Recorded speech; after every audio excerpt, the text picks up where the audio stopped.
Yeah, I think we can get straight in, right? Yeah, I guess we can start. All right, then why don't you tell us what we're doing here, Andreas? Well, what are we doing? I think we're living the best life possible, and we're trying to tell people about it Oh, and how to get there. yeah. I think that's a great way to explain it. All right, so tell me then, where are we? Like, where are you? Where do you come from? What's going on? A couple of years ago, I decided to start a company because what we did back then is I figured that hearing aids should and could be improved with AI. And I started on a multi-year journey of developing an AI that can do that. And we did. We developed a system that is available on the App Store as an app right now. And it works. It helps people. It's just a very terrible market. And that's why it's not a venture capital business, because it's insanely long times to scale. And I've talked to former competitors who went the venture capital route, overhired, ran out of money. And in a situation where a closing could be 2 months or 2 years away because the sales cycles are that long, you cannot rely on outside funding because they need quarterly or at least yearly returns and results. Yeah. And a year ago, I was kind of at the end of the road with that. I did not see how to develop this further, how to take it to the next level.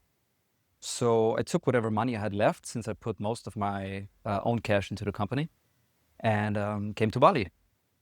Initially only to stay like 4 weeks, 5 weeks, with the idea of getting a job afterwards, like the worst nightmare of being self-employed after a couple of years, Yeah. having to go back and work again.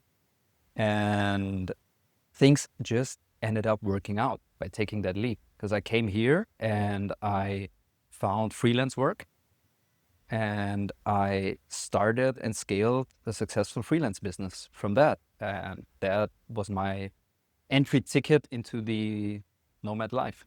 Mm-hmm. And that's how we got here, how I got here. Nice. That's nice. So you saw So, that basically the route of the starting the company, getting the investments, and building this huge company and all this, getting a lot of investment and employees and everything was not the route of getting to your ultimate goal, which yeah, was a financial freedom, right? exactly. It was one of the biggest lessons that I have ever learned. I think those 3 years of startup experience are worth more to me than any degree I could have gotten in that time. I actually did not finish my master's degree, 2 exams short of finishing it. Uh, I dropped out basically yeah. to do that, and it was the best decision I could have made because it led me to achieving the goal of financial freedom basically, practically right now, because Yeah. I'm pretty We're much there.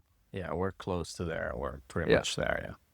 So yeah, it's quite interesting because I think a lot of people that have that idea of Yeah. being like, look, if I'm a business owner, I have this company and I have a lot of employees and all this, then I'm Yeah. successful. I done it. I'm good, right? Mm. But it always depends on what are your actual like goals in life, Yeah. because for some people it might be that, like a lot of people like the way of managing and being in charge of like a really important product or valuable service that is Hmm. being provided to other people.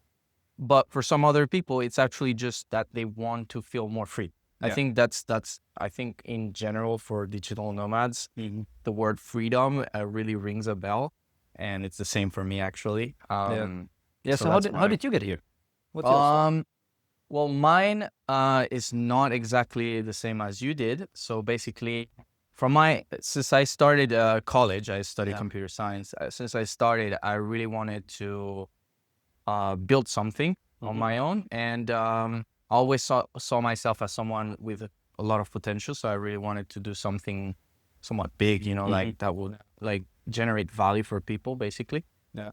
Um, so I was like, okay, how do I get there? So the first thing is let's get a really valuable skill. In my case, I really like computer science and programming, so I just got into Hmm. that. I really liked it. I finished as soon as possible college because even though Hmm. it's a good way to get into this like skill, I don't think it's necessary. My family really forced me to do it. Not that I didn't want to do it, but I really wanted to get rid of it as soon as possible. So I got through that, learned the skill, and then as soon as I got out, started working. But instead of going to I've seen a lot of people going to the corporate companies, like the bigger companies. Since I had already an idea, I wanted to start something for my own. I wanted to be closer to the source. So I started in startups, basically. So like smaller companies and all this. So yeah, I started in a startup, worked there for a couple of years, then COVID hit, stopped working there.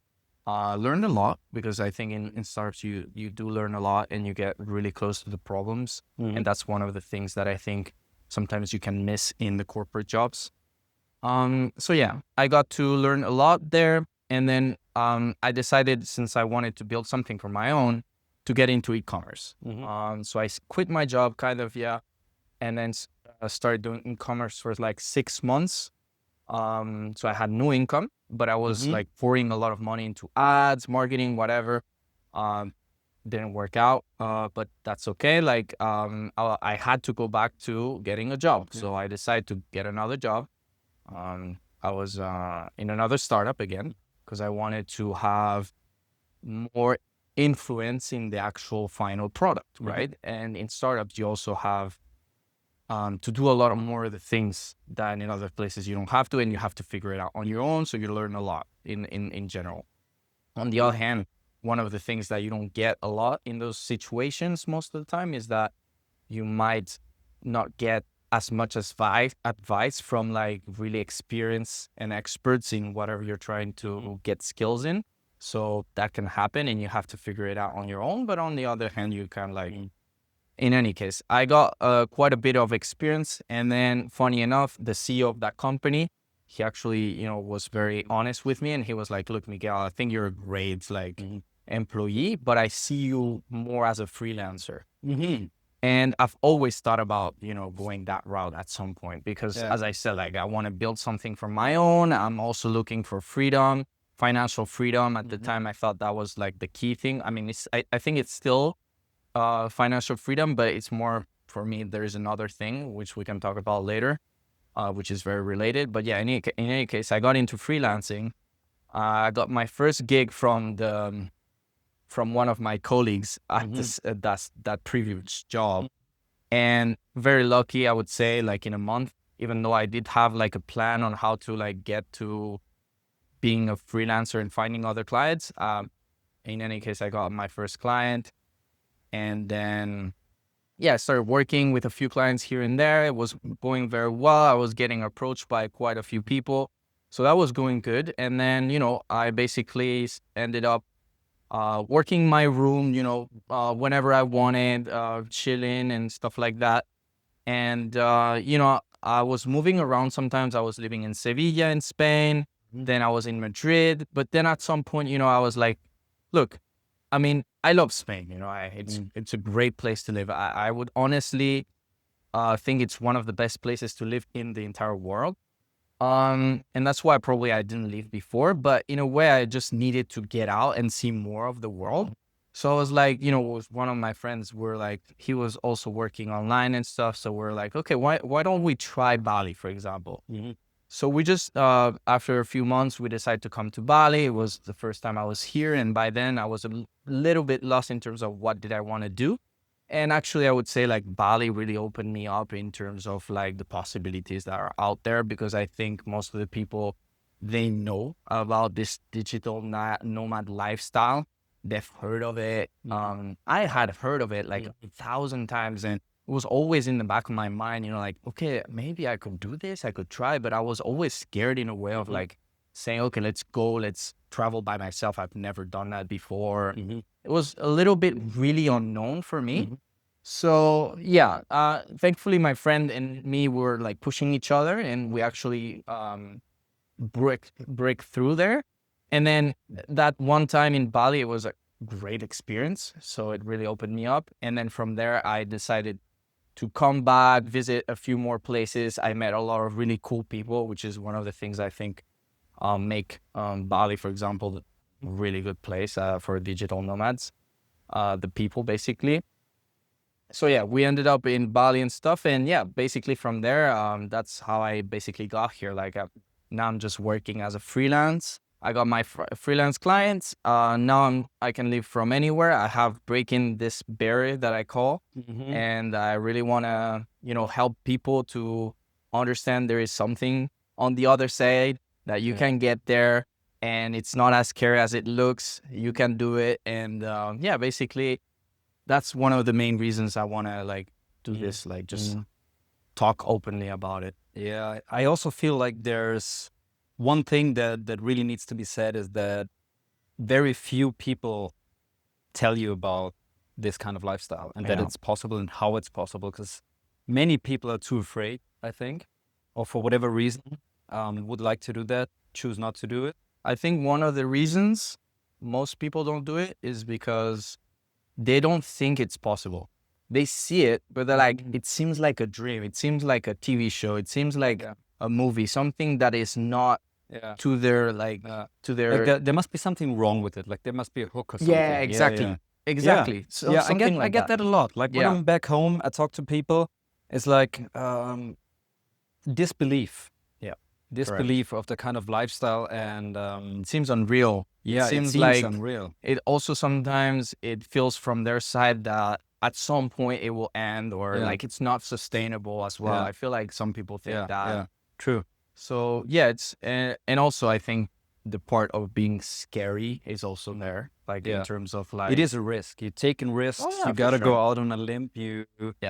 Especially in the Agree. beginning, you got to take care of all the problems of a business. When you start being your own boss in whichever way, you need to take care of sales, you need to take care of taxes, you need to take care of all the bureaucracy in whichever country you're registering as a business. All of that stuff has to happen. And for many people, that is something they just shy away from, because employment is the easy option. Yeah, It's the comfortable option. the comfortable option, exactly. It's not easy, but if your dream is to be location and financially free, If you have more aspirations, I would yes, say. exactly. If you want to do greater things, because what Exactly. you said earlier resonated with me as well. I remember a situation when I was like, must have been 18. And I got in touch with, have you ever met any one of those pyramid scheme people? They always try to sell you something. I've never really met one in person, but I've heard some stories. Oh yeah, I had a friend who was all over that thing. Fuck. And it was like the most out there far-fetched stories that he would make up. Like inventing, obviously lying about the kind of money he makes. Oh, wow. And then when you confront him about that, he would say, oh yeah, I act like that, like I don't make that money, because otherwise it would come across bad for the customers, or something like that. That was, for example, justifying why he's driving a beat down old car instead of like at least a normal car. And well, long story short, I met one of those guys, and at me being 18, he was very convincing. I was thinking about going into that kind of space. It was a basically insurance pyramid scheme. And I told my dad about it. And my dad, being very nonverbal in a lot of his communication, he just gave me a look. And me being 18, I just felt insulted by the look alone. So I was like, wow, what are like, why are you displeased with that? What's wrong? Like, can't I do what I want now that I'm 18? And he was like, it's not about that. And I was like, what is it about? And he was like, I think you're meant to do greater things than that. Ooh, nice. And that was something that hit me at 18. Wow, that's so cool. Yeah. And I never forget that. And like, whatever it is, it's just something that I truly, I don't know if I had it before, but definitely going forward, I had that feeling that there's something in the world that I can aspire to. Doesn't have to be grandiose or over the top, but there's things in the world that's more than the day-to-day, the 9 to 5, the playbook, that everybody, the hamster wheel, whatever you want to call it. There's more Matrix. than that. The Matrix. The Matrix, guys. Watch out for the Matrix. Oh my God, they're gonna come for us. No, but yeah. So yeah, and I truly believe that that's whatever. I think it comes down to what is your dream, like what kind of life do you want to lead? Yeah. And I say lead and not just live. because you can live in your life or you can take charge Yeah, exactly. and you can make something. So that's basically what I was doing in Bali the first month that I was there. Is I was like, look, Miguel. I mean, I've been doing that quite often. In general, I'm like, where do I want to go? And I think if you're doing that, that's really good. But if you're not, you should start doing this. You should always be like mindful and thinking about where you want to go and trying to steer your life in that direction. And that's what I was doing in Bali that first time. And that's how it opened my eyes. And I was like, you know what? Like one of my core values is freedom. Yeah. And this is coming back to what you were saying before about financial freedom. I think freedom is more generic, right? Because financial freedom is great. It's a part of what makes you free, but freedom in general can be in any way. Yeah. And the freedom that you get from being a digital nomad is the freedom of living wherever you want, which feels amazing. And you get the freedom of working from wherever you want, whenever you want, with whoever you want. And really like for me, that's so important, because I feel like I have power of decision, and sometimes when you're like in corporate jobs and all of this, they always like put some types of restrictions on you and to tell you have to work from this hour to this hour, have meetings at this times. And for me, that was not like, I don't want to live my life when somebody else is telling me how to live it, how to do it, how to work and all of this. So Exactly. Yeah. so it's for me, freedom I think is the biggest thing, and that's where most digital nomads go. But also coming back to what you're saying about being comfortable, that's the thing. Like you're gonna have to do uncomfortable things to lead that life, to create that life. It's not easy, and it's gonna feel uncomfortable. But the thing I really want to say is that it should feel like that, and you should look for that feeling. You should really look for the uncomfortable things because that's how you grow. Yeah. And by growing, you can create that life for yourself, It's exactly in that point of mental friction, the point of resistance, when you feel that, when the anxiety comes up, when the nervousness, when all of that emotion comes up and you feel the resistance to go forward, that's when you have to. Yeah, and you start coming up with excuses. Oh yeah. And then if you really stop for a second and you're like, okay, hold on. Does this even make sense? Like, do the excuses actually make sense? And you really look into it, and most of the time, it's not that big of a deal, like the worst, what's the worst that can happen? Like, you're not gonna die. You're not gonna like end up on the streets. Like it's not that bad. Like you should really try to live the life you want, because if not, like, what's the point? Exactly. You live a life for someone else. You live the life someone else wants. Exactly. You live in the matrix. You live however people want you to live. So yeah, that's basically one of the things I think we want to like talk about here. What's an example from your so far from your journey as a freelancer and as a self-employed person that where you experienced that kind of a situation that you just described? You mean in terms of like a situation where you faced that kind of resistance, where you were going out and take a risk, to take a risk? Okay. It's a good question. Because I did feel that, and I do remember.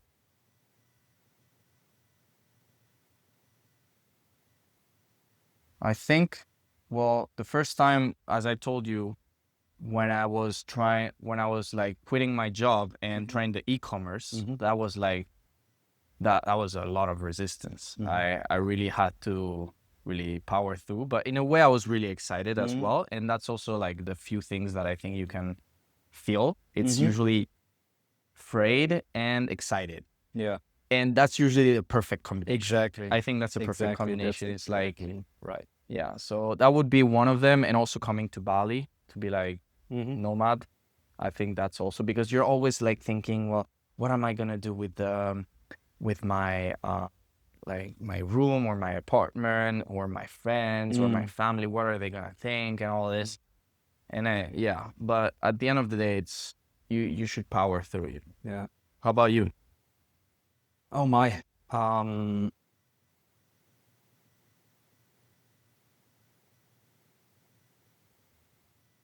you would think that since I asked the question first, I would have an answer ready, but I don't. No, you don't have to. You don't have to. It's not easy. It is not easy, especially thinking about like there's a couple of moments. I think one of the hardest periods probably must have been 2021 in September, because I quit my last proper employment early 2019 to go to New Zealand and write a master's thesis about exactly the problem of using AI to improve hearing aids. So that's how the whole story started. Fast forward 2 years, I have quit university and I'm in the process of starting the company, and I'm just about to get funding. And I have this hearing in front of a committee. It's like an Austrian national grant. So it's like Yeah, basically pretty big deal, right? It's a big deal. It's taxpayer money. It's like a good six-figure amount. And there's a lot on the line. And I put up a shitload of work for that. It was a lot of work in preparation and in getting that grant. And it was the final hearing. At the same day, I'm keynote speaker at a festival of a business partner of mine, like a TED Talk, something like that. Yeah, right. So all of that is coming together, and I'm unemployed, and I have to start like building and shipping products. So that's also still on the plate. Yeah. So I go to I do the keynote, I do the hearing, and I remember riding the bus home that night and receiving a call, and it was the guy from the agency, the government agency that grants the funding or denies it. And that feeling when you know you're about to receive very important information, but you don't know which way it's going to go. Yeah. It was very tense. And he talked to me for 5 minutes on the phone without revealing an inch and the slightest inkling about which way it's going to go. Wow. So he was really putting me on a stretcher. And mind you, 4 weeks earlier, he told me, oh, it's not going to work out for you anyway, but let's just go through the motions. What? So he was kind of being a dick about it. What? And I think he didn't like me. In any case, we got the money. Right. And that was a tense time, because what I also did in that month, 2 weeks before, was 2 Ironman in 1 week. That I trained for over a year while doing all the other shit. So yeah, very intense period, and high risk but high reward at the time. Crazy, man. Yeah, that's fucking crazy. So, another thing that I think is interesting that we mentioned, is like when most of the people that think about digital nomads usually think about freelancing, which most of them are. But I've seen a lot of people doing digital nomad with just a regular job. Well, a regular job, just a online working job, where I think it's a great way to get into the spirit of this like community. Because one of the things I really like about the community is that it's very inspiring. I don't know if you agree with me, but for sure. I think it's insane. Like, once you get into this community of people where everyone is doing their own thing, everyone has some type of aspirations. They want to do interesting things and achieve goals and all of this. I don't know why. Sometimes it's super interesting because in other situations that doesn't happen, but they all try to like not always, but most of the time they try to push each other. Like, it's like they see you trying something and they're like, okay, I'm just gonna help you. Like, I'm gonna try your app. Do you need me to do a form? I know this guy, I know this other guy. It's like they really want to like see you succeed, and that's one of the reasons I really think the community of nomads and all of this is really good. Not always, it's not always like this, but if you get into this like digital nomads that are like entrepreneurs and all of this, then you can probably see this. And it's insane because I think even if you're like wondering if it's like really good or not, it's like once you get into the community and you like see, I've seen a lot of people that are not, let's say, not doing amazing for themselves, but they get into these communities and they're like already, they start thinking about, what do I really want? You know, what do I really want to achieve? Where do I want to see myself? How do I get there? You know? And I really, really like how like people are like going that route. I think that might be the biggest question for most people. How do I get there? Because what would you say to someone who's sitting right now at home in their room thinking about how to escape? Well, I mean, from my point of view, you first need to understand where you want to go. Like that's the first thing. So if you don't know where you want to go, first figure out where you want to go. Like where are you standing and where do you want to go? You can start easy, like what do I want in a year? What do I want in 3 years? What do I want in 5 years? How does it look? How does it feel? All of this, I mean, this is like all over the internet. Everyone tells you this, but this is how it works. Like you really need to know and understand where do you want to go. And then from there, you can start building that life that you really want.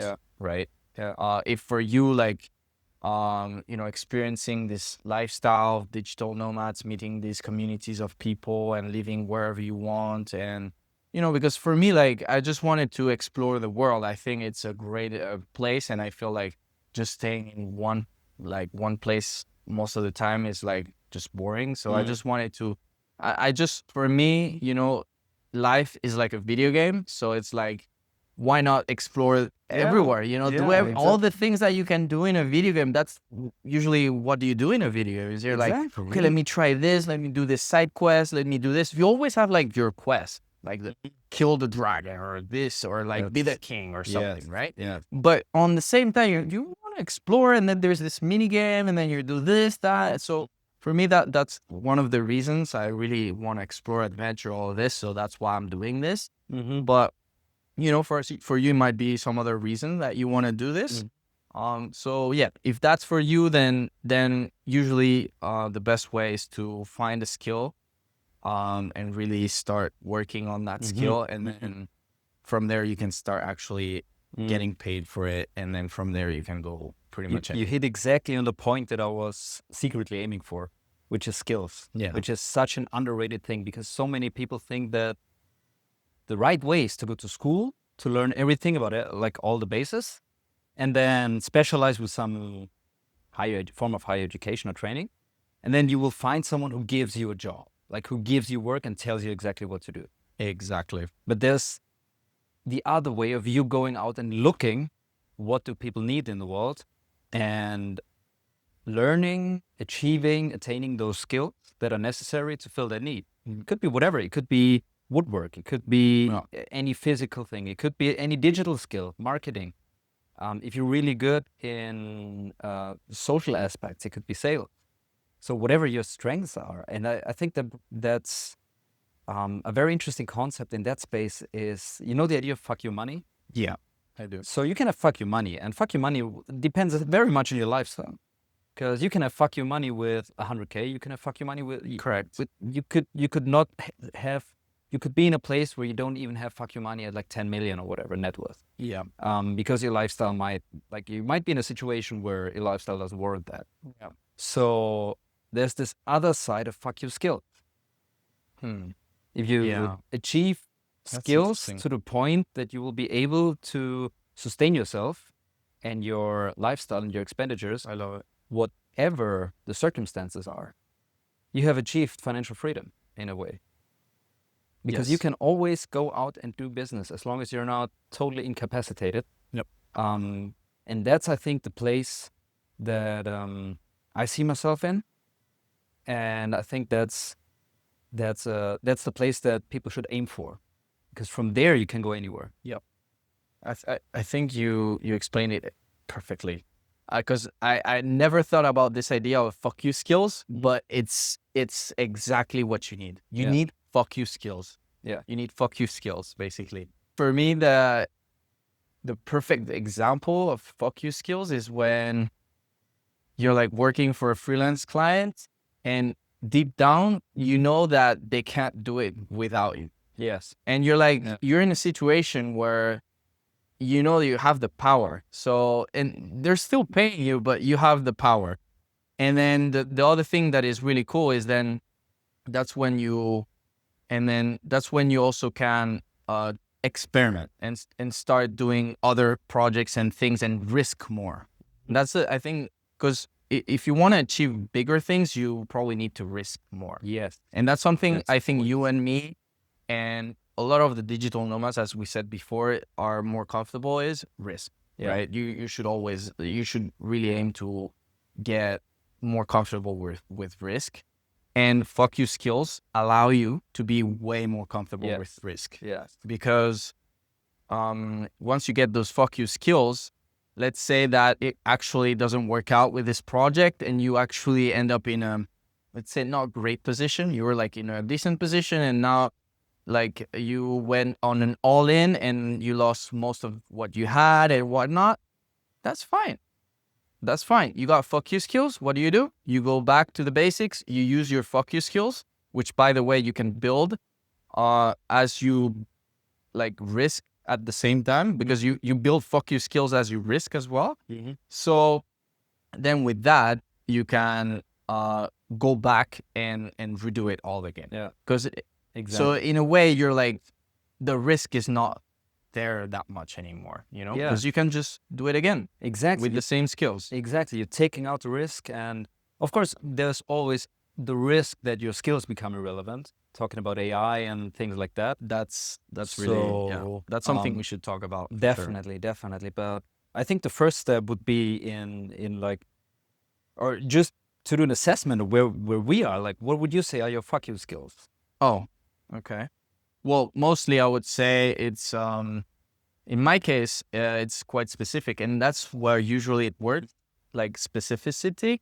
Not always, but that can work very well for you. In my case, it's I would say I'm quite of an expert in the cross-platform mobile development. As you can see, that's very specific, but it can be even more specific.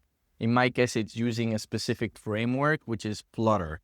Right? So I picked up this skill as soon as I got out of college, and back then it was in beta.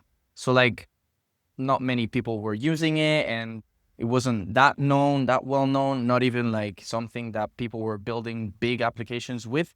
But I saw a lot of potential for the reason that like the way it worked, who was backing it up, like it was Google, etc., etc. So I saw a lot of potential. And I was like, okay. Also, it was really fun to do it, by the way. So I really liked it. Big plus. Yeah, it is a big plus. And so yeah, I just went and do it, and it worked out perfectly because I ended up being an expert in a space where almost everyone was just starting. Yeah. So then there you go. I'm like an expert in the field where everyone is starting. Everyone wants to do it what I do, and I know almost everything already. So obviously then I was like, okay, I can basically start charging more. I can ask for more like side, like I don't know how you call them, like instead of like money payments, but like other like perks. What are other perks? Like benefits, like I work from anywhere, whenever, whatever, you know? Yeah. So yeah, I would say that would be my fuck you skill. And for now, it's working out well, but I agree with you. I'm always in the lookout, and I'm always thinking about the next step, because skills can also, as you said, like fade out at some point. So I would say that's my main fuck you skill. What about you? Fucking awesome fuck you skill. Yeah. I would say I deeply love solving complex problems. I feel challenged when I see something that almost seems like the problem tries to get away with not being solved.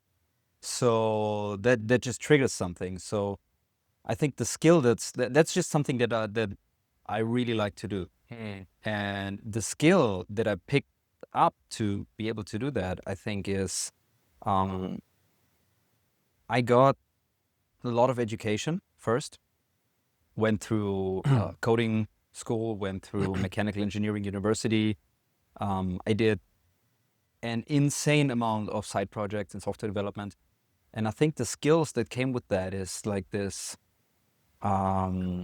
abstract systems thinking. So being able to solve complex problems by drawing from a different kind of set of knowledge pool. Because I know a shit ton about mechanical engineering, but I also know a shit ton about computer systems. So sometimes you can solve problems by drawing from both of those knowledge pools, put this together and find a new unique solution to a very specific issue. And that's like a super abstract skill. It's not something that that you could say like, that's the book where you learn it, that's how you apply it. But that's sometimes what it takes for a fuck you skill to be, or I would even say like one of the, like, that might apply to you, to you, what you said as well. When you got this overlap of two different kinds of domains, and there's like this intersection, like in the Venn diagram, there's like this little part where, and it doesn't have to be huge. It has to be big enough that you can find clients who need that. Yep. Basically, it's like going niche down. I found that honestly, like, to start at least, niching down is insane. It's like super powerful. I think it's all over the internet nowadays. Everyone talks about niching down, finding your like specific, very specific. You know, when you think you're specific, be more specific, and then be a bit more specific.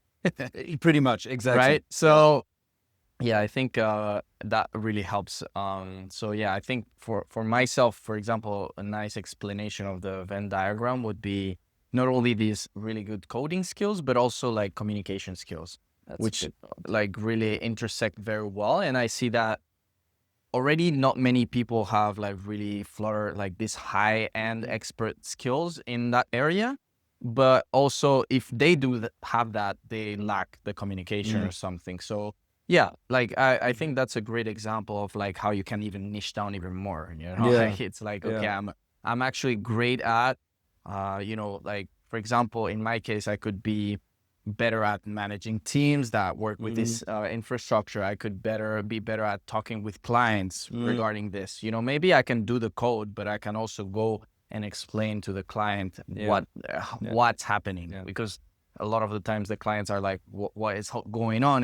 And, you know, like developers, coders are like, well, we have some exceptions and we cannot catch them because like the server is calling the API and it's not working. And you're like, no, they don't understand the language. You need to explain it in another way. So I think that's where you should go. Like you have a specific skill, but then you can like intersect it with something else. Where do you think people can? Because you can learn coding from a multitude of sources, but where do you think people can go and learn communication skills if they feel like they could improve in that space?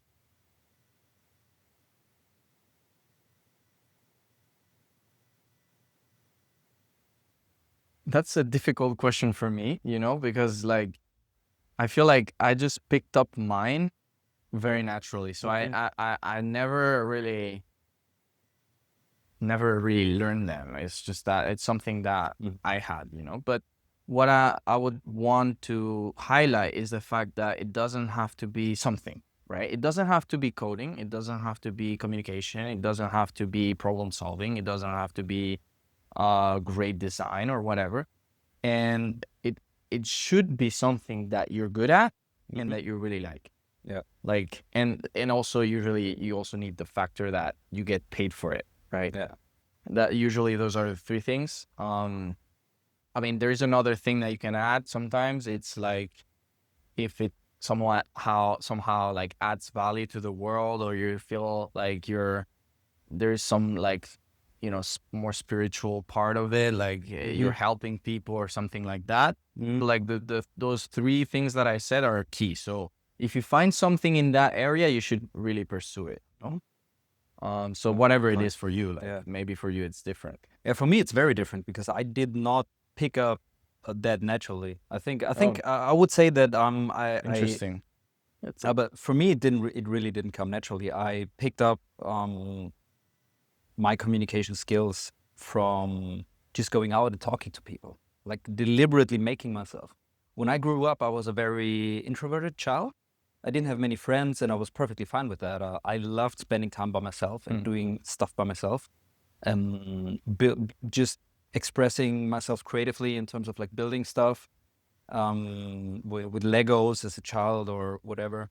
Later on, I fell in love with computers and computer programming. I wrote my first little computer program when I was 12. And it was basically because my brother bought a book about how to code, and he gave it up rather quickly. It was not his, It was not his not skill. his kind of field of study that he wanted to pursue. So he handed it to me, and I devoured the thing. I loved it. Oh wow. I loved it. And I just started applying it. And from that on, I knew I was going to go into IT. And when I finally was in IT, I wanted nothing but get out of IT. So I studied mechanical engineering. And when I was in mechanical engineering, I realized you can make a lot of money in IT. So eventually I ended up back in fucking IT.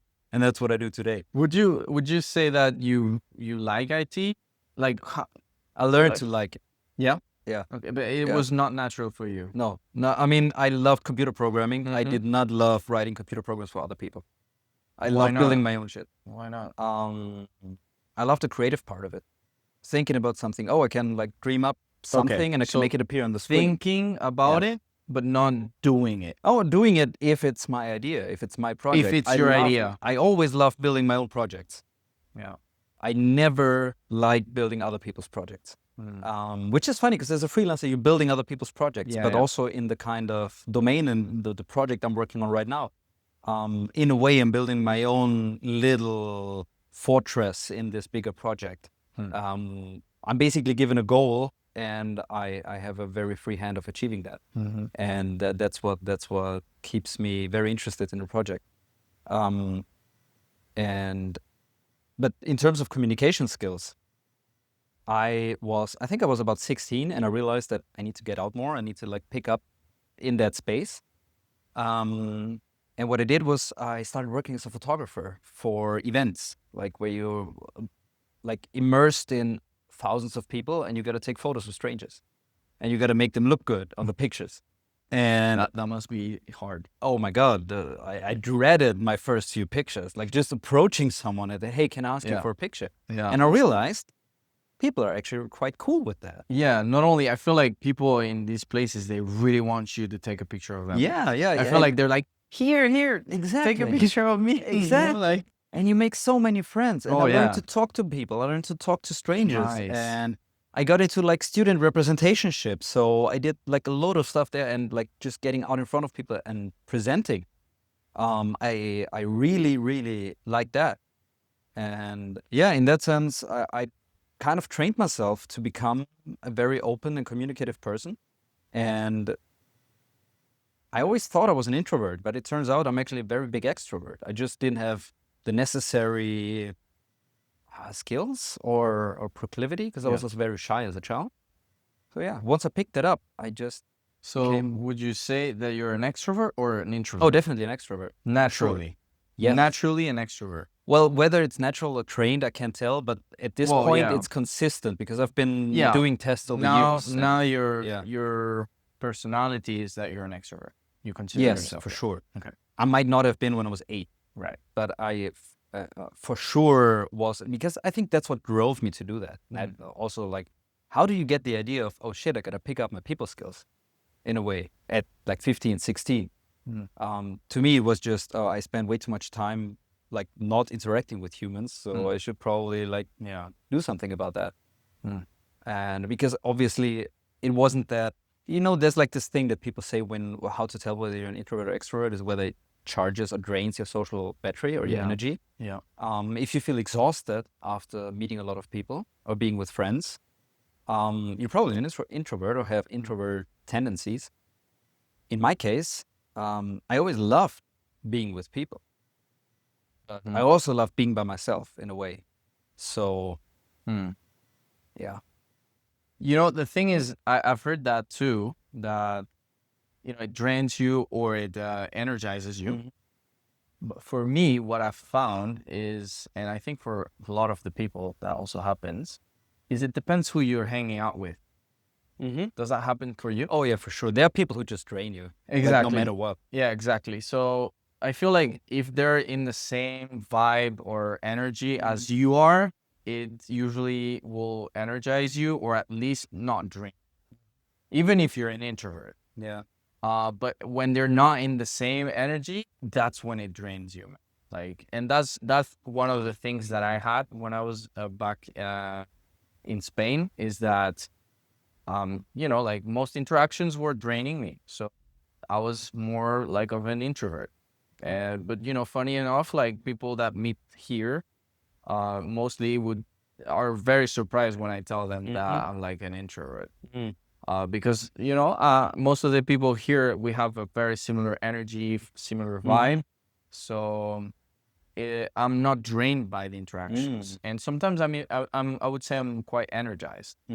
You So- definitely are. I mean, just judging from my perspective, you're one of the, like, I would never have guessed you an introvert because you're very outgoing and like you have a very Spanish personality.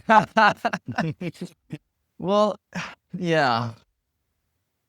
I think I'm just very good at adapting, So it's like I also learned. I mean, I said it. I picked it up by itself, and it's true. I learned communication skills not really mindfully thinking about it, but I did put myself out there. I was like, look, you need to get out there. So I would agree with you in terms of like, yeah, get out there, talk to people, like that's the best way to do it. I think it's one of the most valuable things to do, thinking about how AI could, like the things that AI could replace. I think mimicking real human interaction is something that, I mean, you never say never, but there's a long ways off before we're there, that can be automated. So people will, I think for the foreseeable future, there will be a market for people to talk to other real people. To talk to other real people. Yeah, if it's sales, if it's customer support, if it's account management, if it's team lead, if it's any of those things. It could be entertainment, it could be like influencers. Any of those domains, you need people communication skills. You need to be able to talk to in front of people. Yeah. And that is what I'm trying to say is that is, I think, a valuable skill that is not going to go out of season anytime soon. Oh yeah. I agree with you. That's a really good skill to pick up, and I think that's what you're trying to say is that it just translates into a lot of areas, basically. Yeah. Even coding, which you would say, well, you don't need that. Well, actually, that's one of the best skills to have as a coder because it makes you stand out, which is usually, as we said before, niche down. Like not many coders have communication skills that makes you like a unicorn kind, right? So communication skills. If we wanted to add it to the list of like fuck you skills, it's up there for sure. Definitely. I would say also coding. Yeah. And you know what? Let me ask you, because I think you have a very strong point in this regard. A lot of people are talking about how AI is going to replace all coders and AI is just going to like all coding and programmers are going to disappear in like 1 year. Like I've heard that like Facebook is planning on like getting like junior level, mid-junior level AIs working for them, and they're already laying off people. What do you think about that? Do you think coders and programmers are going to go anywhere, or what? Okay, what's your point of view then? So my point of view is AI might be better at coding than me, but that's not a problem for me as long as AI isn't better at coding than me with an AI. Because as long as I can use the AI, I can do 10 times, 100 times, 1,000 times as much. So they might be laying off some coders, but why is OpenAI hiring? Why is X.AI hiring? Why are all these big AI companies generally hiring? Meta might be laying off people for all sorts of reasons. They said they're going to have mid-level engineers. I think they have more use for mid-level engineers than there are mid-level engineers in the world. But right now they might have they might have cost concerns. There's a million reasons why a company lays off people, and big companies traditionally lay off people regularly because tend to go through cycles. You overhire, you have a hiring spree, you have this many new positions, you hire a lot of people. Some of them don't work with the team. Yeah. So eventually you're going to start laying off people. And that's not always equilibrium. It's in waves, depending also on the financial, because you don't lay off people as drastically if you don't have financial stress. But Right. so whatever the budget, because what I'm trying to say is there might be a million reasons why Meta is laying off people. Right.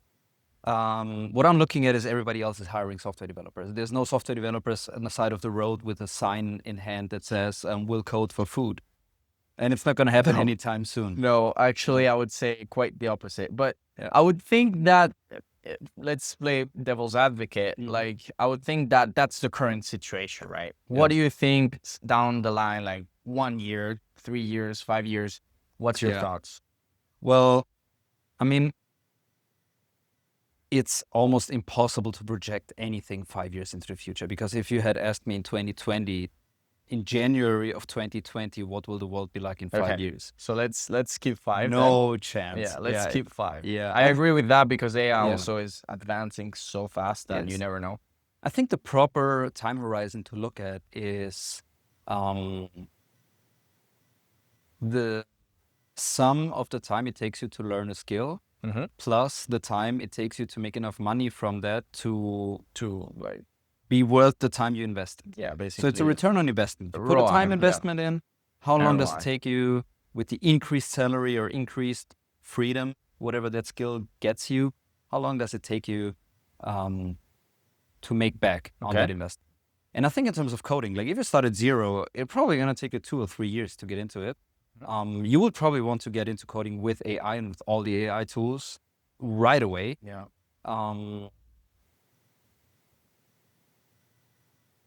So what we should probably look at is a time horizon of maybe 3 years. And in 3 years, I think we're definitely going to have mid-level engineer AI is very abundantly available.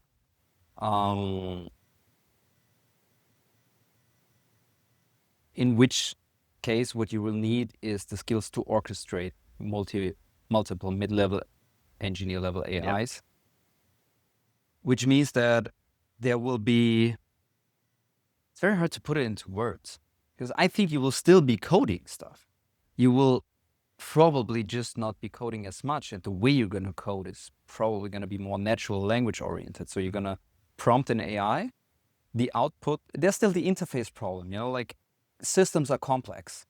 Yeah. And even a mid-level engineer will have a hard time looking into and grasping very complex systems.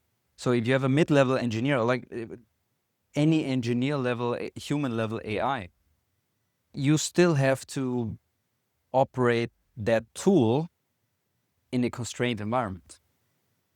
Meaning it doesn't have all the insights. You need to point it to the right thing. You need to apply the tool to the right problems.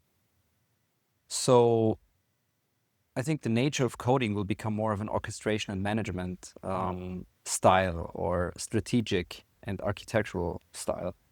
Correct. It all sounds so fucking boilerplate, or not like to the point. So I'm trying to come up with a formulation, with a phrasing that's a bit more graspable and practical. I mean, while you think about that, maybe I can share my Of course, thoughts. please. Of course. I think I would agree in terms of that a mid-level engineers or mid-level junior engineers will be around in like 1, 2, maybe 3 years. And we will be coding less. I really think we're gonna be coding less. But the main thing is there is a few things that you need to do when you're coding. Is you solve a problem, and you need to solve the problem and also understand as you said, like all the characteristics of the system, right? And sometimes that, at least for now, for AI, it has been a little bit difficult. So yeah. in There's that a sense, then you probably need those skills. You yeah. need the skills of problem solving, and then you need the skills of understanding and applying the solutions to a bigger system, Yeah, basically. yeah. I think that's exactly right. The skill to understand systems, to have the high level perspective, to be able to operate all the different tools, because one of the big things that language models struggle with is generality. I mean, they're very general in the constrained domain of language. And then there's of course multimodal models that have some vision capabilities, some acoustic capability. But the step to a proper multi-domain AI that is capable of understanding and grasping so many different concepts as is necessary for a complex system to be understood, that's a very big step, and that's something where humans will still be in the loop for a couple more Yeah, years. yeah, I agree with Yeah, that. There will still be humans, but yeah. now, do you think there will be less people that would be hired as, let's say, software engineer? It's a good question because of the phrasing mainly, I think, because if the question is, will there be less people hired? The answer might well be yes, but simultaneously there might still be more software engineers. More software I engineers. think so, but I think those software engineers will be working in at least in a large part as either freelancers or entrepreneurs. Hmm. Because I think one of the things that AI is opening people up to is the generality that is necessary to build a business.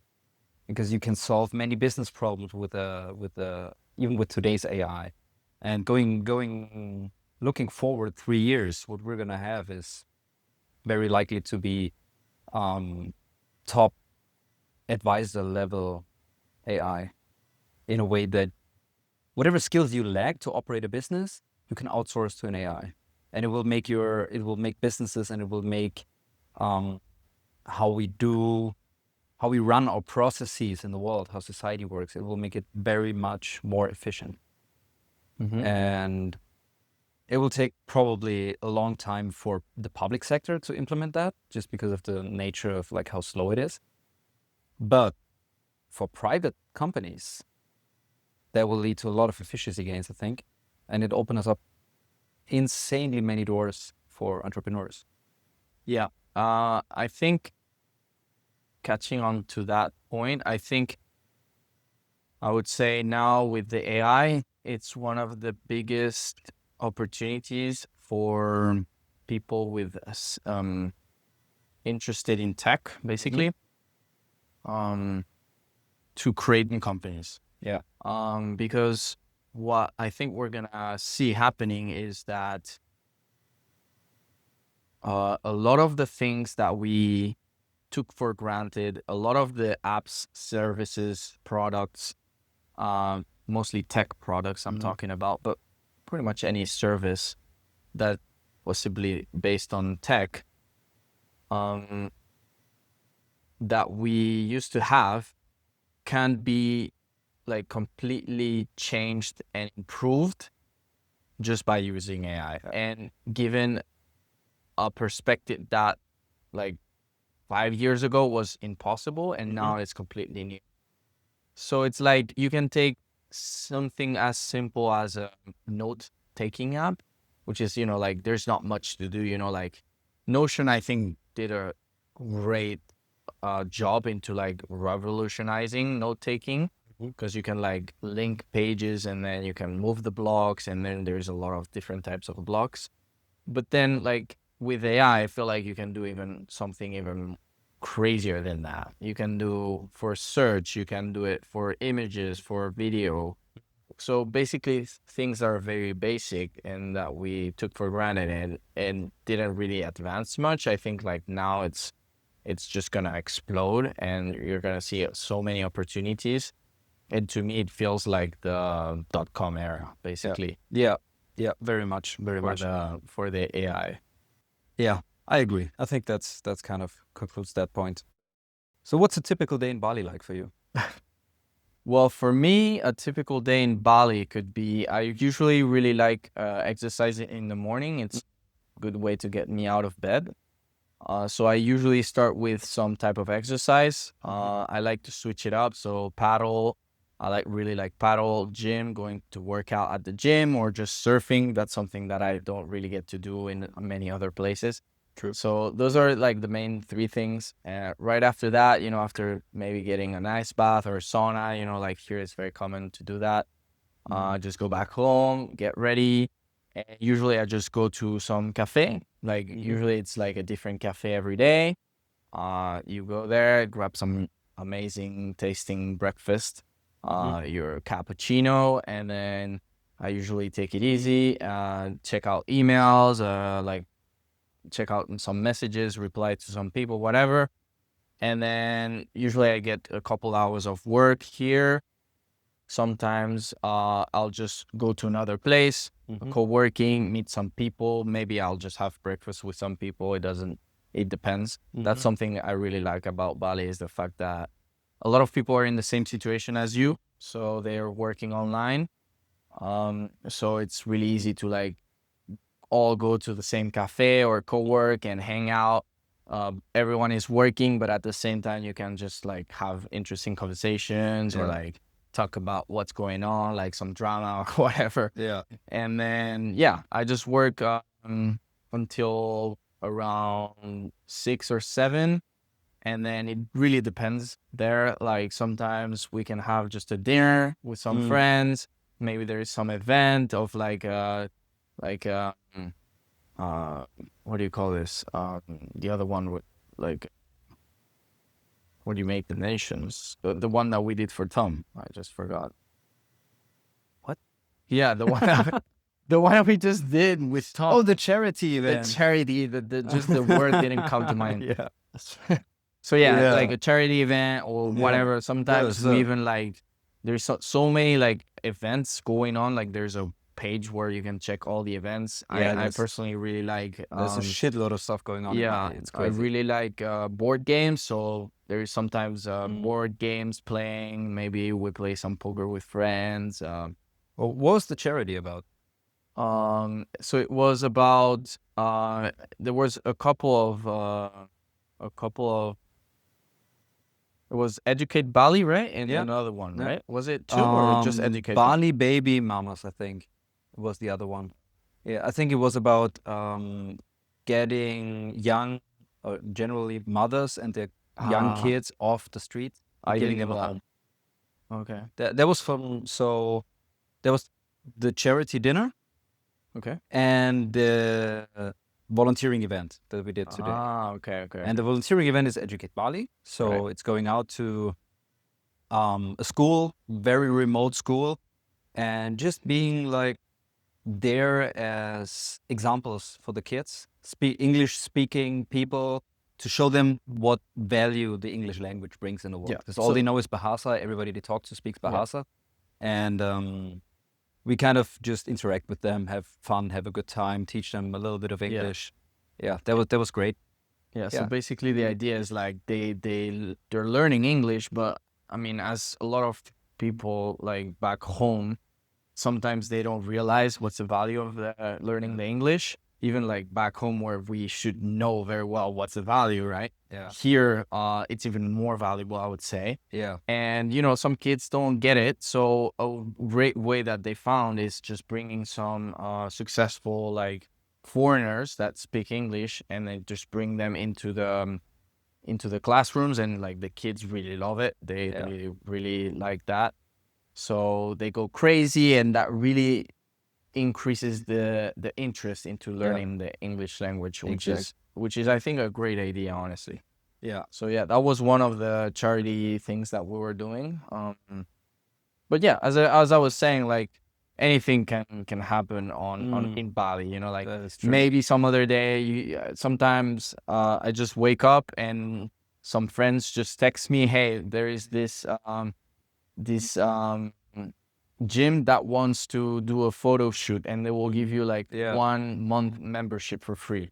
So you just go there, have fun, do a photo shoot, and then you have a month membership for free. And your face ends up at the gym wall. Exactly. Like yours. or like on a huge billboard. Oh, That has yeah. happened to some friends. Yeah, They just go there, they get the free membership, and then like a month later they see their Yes. face in the billboard. I think that's hilarious, honestly. But It I is. feel like those are the things that only happen here. Oh, yeah. Like it just feels like that, and that's one of the reasons I really like to be here. You know, because it Absolutely. feels like anything can happen. You know, you Absolutely. can meet every type of people, like from everywhere, like from all the walks of different life. types of backgrounds Yeah. and different types of works and everything. So it's super interesting. So Absolutely. It's amazing. so what would your day be like?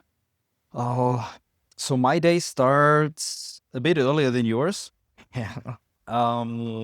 which I'm not even too happy about. I would love to sleep more, but I'm just dead awake at like 5:36, and I turn off my alarm before it goes off. That's a strange occurrence that only happens in Bali. It doesn't happen to me in Europe. So in any case, I go to any of the cafes, usually very early, that are open. I'm starving usually in the morning, so I get a good breakfast and immediately start working. Usually I get my best work done in the morning. I solve the most complex problems around that time. And then go into emails, go into communications. The good thing also about Bali is if you're working with people from Europe, you're ahead of the time. So you get to start working while everybody's asleep. You get to catch up on everything that happened in European afternoon. And by the time everybody wakes up, all the necessary things are in their inbox. All the necessary things are checked off the list. You have a couple of meetings, and you're kind of reaching the end of a work day rather early. And it frees you up to do whatever you want with the rest of the day, which for me in Bali is mostly either working out or working on my own projects.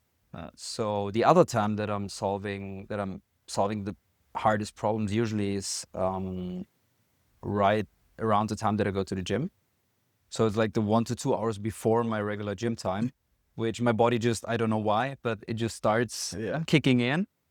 And then eventually I can feel the need to, after sitting for so many hours, I need to go somewhere and exhaust myself. That's when I go to the gym.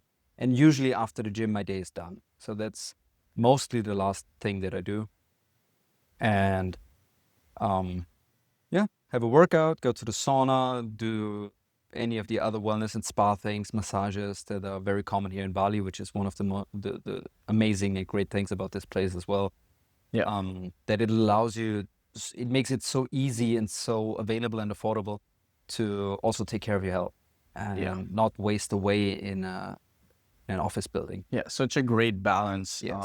in terms of work and health and balance and lifestyle and everything. I feel like I mean, for me, one of my core values is balance, and I feel like here I'm the most balanced ever. Yeah, for Because sure. I get most of the things that I need, you know, like I get my sunlight, I get like good like community, so I'm always hanging out with like-minded people. I also get my work done. I also get my, you know, like dating life, relationships, whatever. I get my workout, my health in terms of like exercise, etc. There's always things going on. There's the run clubs. Yeah, the run clubs. A lot of people really go to the run clubs. You can meet a lot of people and super cool. Health wise, and also like diet wise and like food wise. Yes. Like almost anywhere you go, you can always have like a really healthy meal for a really affordable price. It's crazy. You don't even have to cook anymore. It's so nice. I haven't cooked the last 3.5 months. Yeah, I did not at all.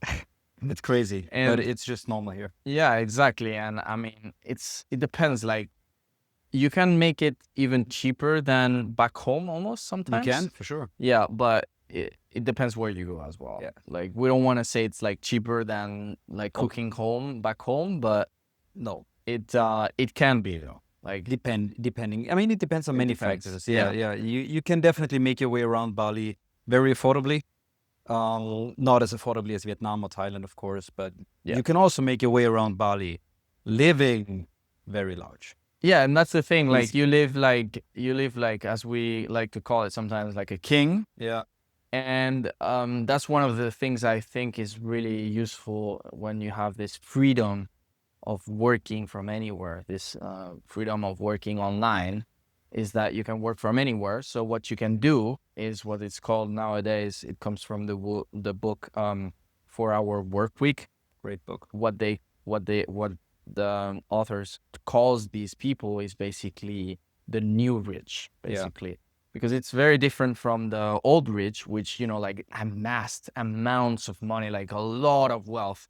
But in reality, they were like bound to what you were talking about at the beginning, which is, you have your company, you have your like employees, you have your compromises, and you have to be there. If not, everything crumbles and all your worth is gone. So that's the main difference with those people, is that as a new rich person, what you can do is basically you can take the money that you're making from these other countries where the money doesn't stretch as much. And then you can just take it to another country and basically it stretches double, triple, or quadruple the amount. And then you can just live as these rich people, but with less money. It's more about cash flow than capital. Yeah. The old rich are capital rich. Exactly. And new rich are cash flow rich. Yeah. And that comes back to fuck your skills, because if you fuck your skills, you can generate fuck your cash flow. You can create income streams, different income streams, even for each skill or like a combination of your skills. You can create like different income streams. And I think like that's a new rich, as you say, like just income streams, and from there you can build a lot of stuff. So and a lot of that is just about again finding a niche, finding the market for a problem in that niche, and solving it, delivering on the solution, and that gets you there. Exactly. Then after that, once you have found your niche and you're like doing very, very well there, then you can start to branch out and find other income streams. So you start with one, very niche down, and then from there you can start to say, okay, let's say, for example, I have a great example from my personal experience or like case is, what I was thinking is like you could create you could start as a freelancer with a very niche down skill. Once you have a few clients that are trusting you and that you have the confidence and knowledge how to do the deliver the services that you know very well how to do, then you can start to bring on some people and get more people on your team, and then you can take on multiple projects, bigger projects, and basically create an agency. So then you start with, then you're a business owner, and then from there you can even start doing other things. Like let's say you can build your own apps instead of only building for clients. Since you have a team, you can start building like specific apps that you think of. You can even start like creating courses, so you can sell the courses and how your company actually does the things that they do. So you can start creating different income streams starting from a very niche down place, and then you can actually start building different ones, right?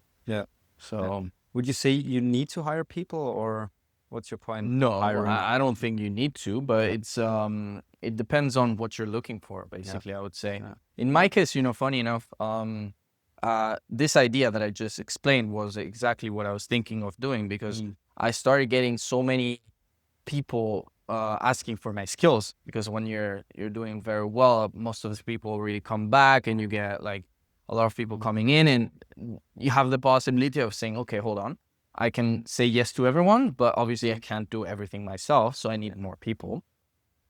So that was the case, and I thought about, should I do it or not, because my other ideas were actually building a course on how to get where I am, or like building something for myself. And in my case, I saw the different paths, and I didn't really want to get involved into like getting employees, at least for now, because I think I'm very young. I still want to explore. As I said, I really value the freedom of being a freelancer and basically doing whatever I want, whenever I want, from wherever I want. And once you start getting employees, clients, something more serious, it usually removes a lot of the freedom and also creates a lot of compromises. So usually that's why I personally don't go that route for now. So I'm trying to do it the opposite way. So what I do is I do first things on my own, and then as I grow older, and these things like they work on their own, and I don't have employees. It's like very basic. Obviously, it's not gonna grow as much, but they still like bring this revenue and this income streams enough for you to live very well.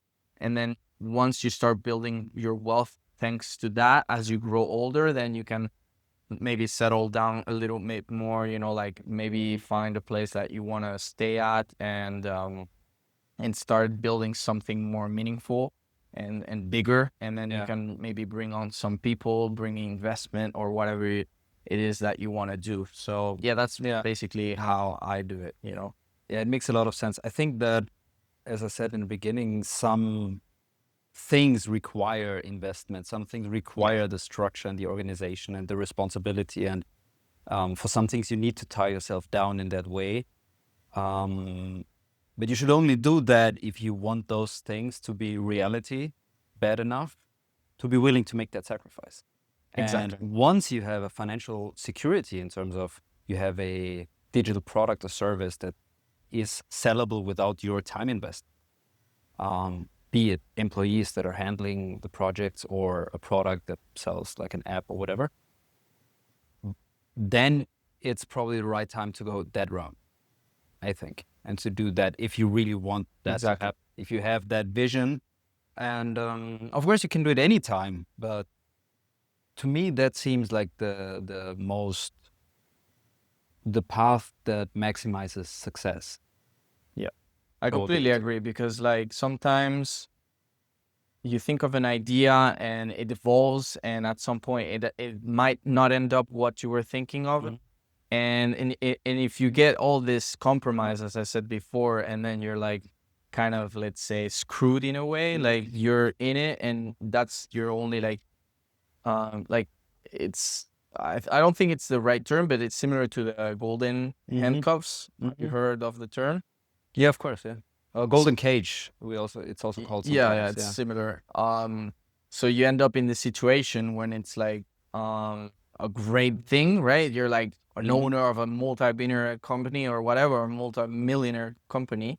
But then it's not what you wanted, Yeah. and there's no way out, because if you quit, like you lose everything. Yeah. So you're Could like in happen. a really bad spot, right? Yeah. So yeah, I think it's Yeah. really important to think about like these things. And so my question would be like, how do you not get into that? Like what are the other options?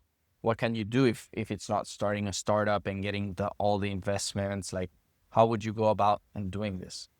Always depends on where you're starting out, but I would look at what I'm good at, look at what I like to do, see if there's any intersection between those two things, and start. Well, then there's the question, am I good enough at what I like to actually sell it profitably, to make any kind of money from that?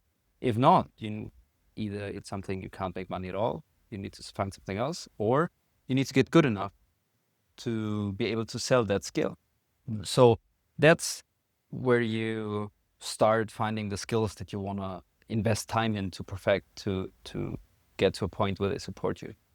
And in the meantime, you use whatever you have available. If it's a job, if you have job opportunities, you should pursue them. If you don't have any opportunities, well, what's the next thing that you can do? What's the next thing that you can sort out about in your life? And Jordan Peterson talks about this a lot. It's clean up your room. It's make your bed. It's bring routines and order into your life.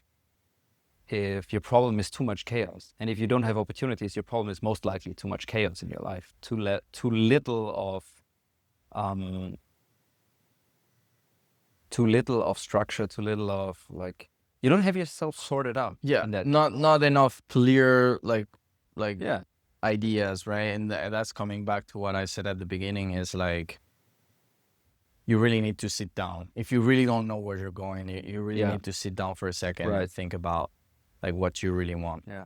But I was mostly like thinking, let's say that you have it figured out. You have a really good skill, um, and you think you can monetize it because you're good at it. Mm-hmm. Okay, you have that. Now what you do? Well, you got to find customers. You Yeah. got to do sales. That's the question. Sales. Yeah, I mean, the process of finding customers is basically marketing and sales. Marketing, yeah. Yes. I usually call it more marketing, but yeah, Okay. okay, you can Yeah. call it sales as well. But yeah, basically it's like, yeah, finding the clients, which Yeah. is usually what you want to do is instead of, and this is a very common mistake, usually it's like instead of saying, okay, in my mind, what is like a good idea and what would people pay for, you know, in your mind, it's not right. Like that's not how you come up with good ideas. The best way to do that is just go to the people and ask them, you know, like, what do you need? Yeah. What do other people need? And the best way to Exactly. find that out is to start in the field that you will be working in. In some, if there's no other opportunity in some job in that field, so you gain industry contacts, knowledge, insights. You get contacts to clients, but also to within the company. You see how the processes run. You see what the established companies do well and what they don't do well. And if you find something that they don't do well, then that's something you can improve on. And you might find a niche of customers that will find that very attractive and find that offer more attractive than the big companies offer because it's niche. Again, we always come back to niching down. Niche down. And I think that's the best starting point in that space. I mean, starting point. Yeah. Also, from my point of view, it's like look for what are the things that are interesting for you. Like, what are the things that you really enjoy doing, talking about, thinking of, all these things, and then start to think from your perspective, what are some things that could be improved, and then once you have a few ideas, then you can ask people, hey, do you have the same problem as I do? That's a really good way of doing that. Or the other way is like within your community of these people, like let's say you're a gamer, for example, you know where the gamers hang out, like, you know, because you are one of them. So you can just go there and be like, just observe what people are talking about. Be like, oh, this guy is like talking about this game, which is like not as good as he thought about. And this other guy is talking about how he cannot find the games that he wants, or like there is some offers, whatever. And then at some point you can find some common patterns and be like, okay, actually there's an opportunity here, because a lot of people have this pain point. Yeah. So that's also a great way. And once you have that, once you have the customers, because you found people that need something, then what I personally really like to do is test the idea, right? You can just like go ahead and do smaller tests and increasingly put more effort into the idea. So first you can ask the people, you can do a form, and then if you get good insights from those that are indicating that this is a good idea, then you can increase the tests, you can build a website, you can start to showcase a little bit of what you're offering, getting emails, maybe like trying to gather emails. And if people are willing to do all of this, that it seems like there's more interest, then you can maybe build the actual like a very very minimal viable product. What it's called is a MVP, and then from there you can see if the people are actually downloading or whatever it is, like buying it, whatever. And then once you have that, then you can actually start to like put more and more effort. So it's like building a little bit on top of the things, because a lot of people that they just like say, okay, I know exactly what the people need. They build it, and then they're like, oh, actually, no one does this. Yeah, and the market slaps you in the face. They slapped you in the face. You lost 6 months of your life, of your time, and If you're fast. If you're fast, of course. But yeah, it's like, I mean, it's not always for nothing. You always learn something, right? But still, like, a better way to do it is actually trying to understand the market, right?